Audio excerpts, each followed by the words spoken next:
Hi mga ka-BA! It's me again, Claire, and welcome to my work from home story. If you have suddenly been laid off, you and I both know that you have an amazing skills, qualifications, and experiences. Don't let disruption and chaos hold you back from showcasing them. That's why for today's video, I'm going to share you my virtual interview tips and guidelines to answer some basic interview questions. So keep on watching!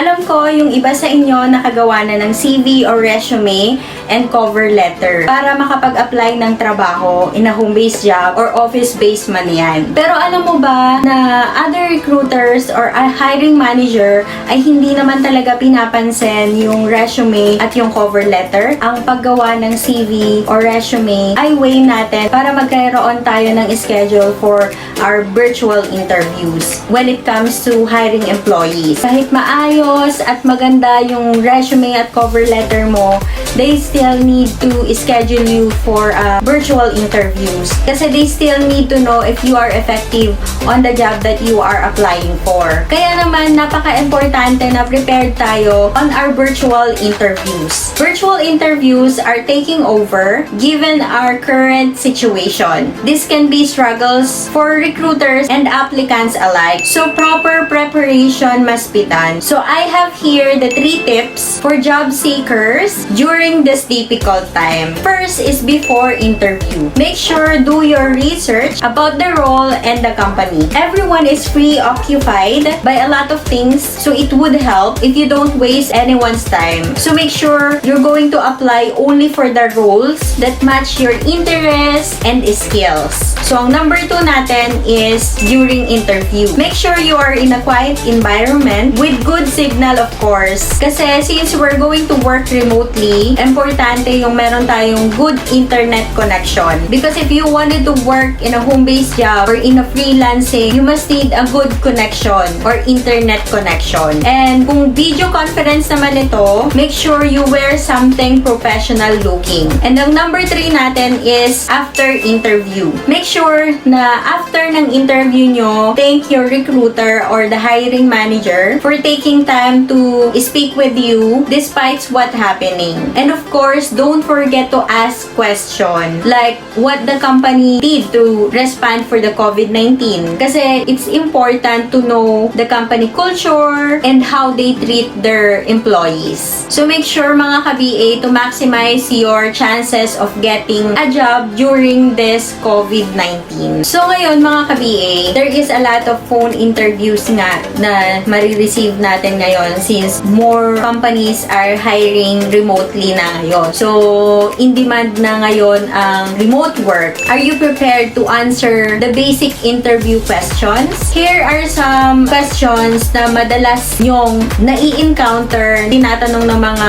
recruiters or mga hiring managers, remote work man yan or office job. So, ang number 1 natin is the tell about yourself. So, paano ba natin sasagutin tong tell about yourself? This means they just wanted to know your professional experience and your background. So, hindi siya dun sa mga hobbies mo, kung kumakanta ka ba. So, hindi yan yon. Ang gusto itanong ng client mo is yung mga experience mo. Alam nyo ba na ang technique to answer this question is the 3W, which is the what, who, and why. What you are professionally, who you are as a person, and equal to why I am good candidate with this role. I will give you some sample. How do I answer this question pag nai-encounter ko itong question na ito? I usually answer it to I started off my career as appointment setter 3 years ago with, sasabihin mo kung ano yung name ng company mo. Like for example, ABC company. So,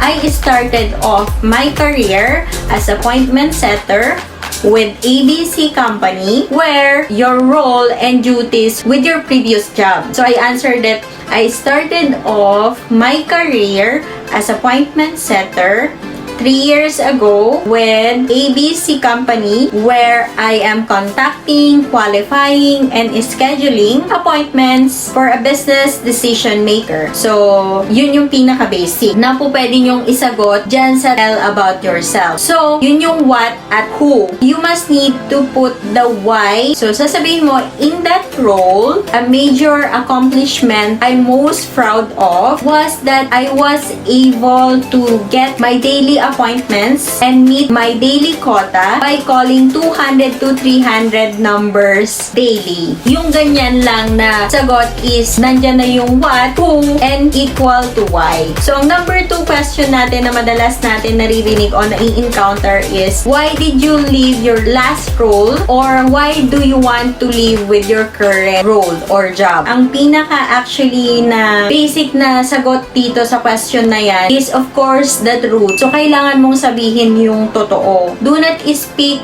badly with your previous companies or your senior management. Kasi malaking effect yan sa apply mo ng trabaho. And maliit yung magiging chances mo na makapasa dun sa trabaho na gusto mong makuha. So, since meron nga tayong pandemic na pinagdadaanan, kung pwede mo tong gamitin, kung nawalan ka ng trabaho dito sa ganitong ngayon, nawalan ka ng trabaho because of COVID-19, po pwede mo yan sabihin. Like for example, my client decided to let go of employees and unfortunately, I am one of those. I am one of those who have let go. They couldn't handle the situation because the country was locked in because of the coronavirus. Yun lang, napakasimple lang na sagot, 'di ba? Pero nasagot mo siya. At wala silang narinig na masamang sinabi mo doon sa company mo at doon sa senior management mo. So, ang number 3 natin is, why do you want to work with this company? So, make sure mga ka-BA na